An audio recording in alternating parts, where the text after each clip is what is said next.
Shalom, bertemu kembali dengan saya Pendeta Royal Purba menyapa sahabat-sahabat excellent. Saudara, kami berharap pengajaran-pengajaran yang disampaikan saudaraku yang kasih, jadi bukan hanya disimak, betul nggak? Setuju nggak kira-kira saudara? Tapi mari kita sama-sama belajar menghidupinya. Karena saudara waktu belajar menghidupinya, di situ saudara bisa assess saudara. Saudara gagalnya masih di mana, betul nggak? Haleluya. Saya catat di sini, perlahan nggak apa-apa saudara. Ya, daripada ngebut masuk jurang, betul nggak? Yeskel 7:26 dikatakan apa saudaraku yang kasih? Bencana demi bencana, apa dikatakan sama-sama? Akan kabar demi kabar akan apa? Akan tersiar. Mereka akan menginginkan suatu penglihatan dari Nabi. Pengajaran hilang lenyap, haleluya. Terus dikatakan apa? Dari imam. Dan nasihat dari tua-tua, saudara. Ayat di atas berkata, imam-imam tidak punya apa-apa lagi untuk diajarkan. Nah, yang paling dahsyat lagi, pemimpin-pemimpin tidak lagi punya bahan untuk menasehati. Fatal. Ada 4 dampak yang fatal apabila hilang pengajaran.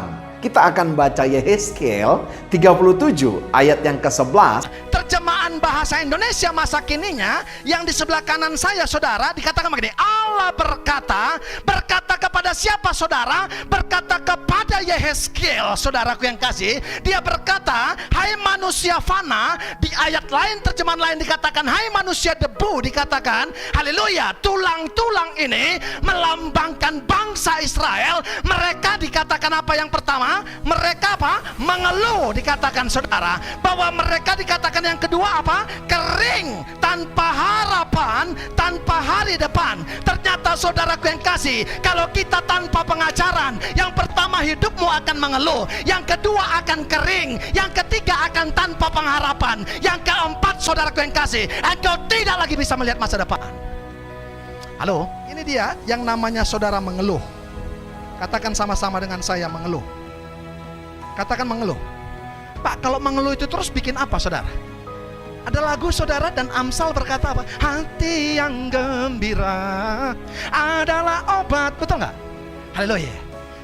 Tapi semangat yang patah keringkan tulang. Alkitab tadi berkata, dimulai dengan engkau mengeluh karena tidak ada pengajaran, maka lama-kelamaan engkau akan mengalami yang namanya kekeringan.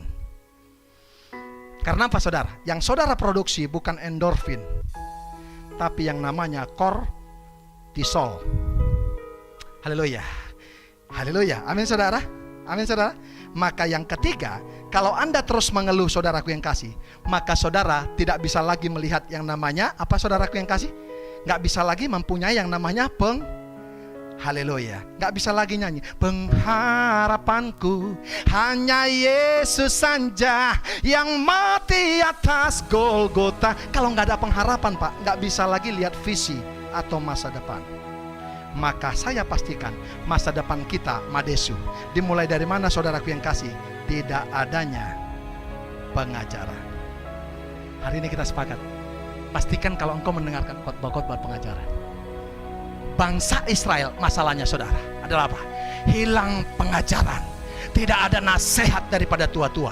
Ingat saudara, nubuatan boleh berakhir saudara. Suara gembala akan continue saudara. Hanya suara gembala yang akan bawa kita kepada padang rumput yang hijau. Engkau tidak akan pernah kering saudara selama mengkonsumsi yang namanya pengajaran. Engkau tidak akan pernah mengeluh saudaraku yang kasih. Alkitab Roma berkata apa? Waktu kita punya masalah, kita saudara dalam masalah, kita diuji saudara. Waktu kita saudara diuji, maka kita akan bertahan dalam ujian itu. Maka dalam bertahan kita dalam ujian ada pengharapan. Bukan pengharapan seperti dunia, tapi Alkitab berkata pengharapan yang tidak mengecewakan. Nubuatan akan berakhir, pengajaran tidak akan pernah berakhir. Engkau tidak akan pernah mengeluh, engkau tidak akan pernah kering saudara. Bahkan hatimu akan gembira, karena yang dikeluarkan sukacita bukan kortisol, tapi ada endorfin yang diproduksi. Maka engkau akan maju terus. Saudara, Bapak, Ibu, saya mau berkata kepada saudara, ketika itu kita lakukan, saya pastikan kita menjadi jemaat-jemaat yang mandiri. God bless you.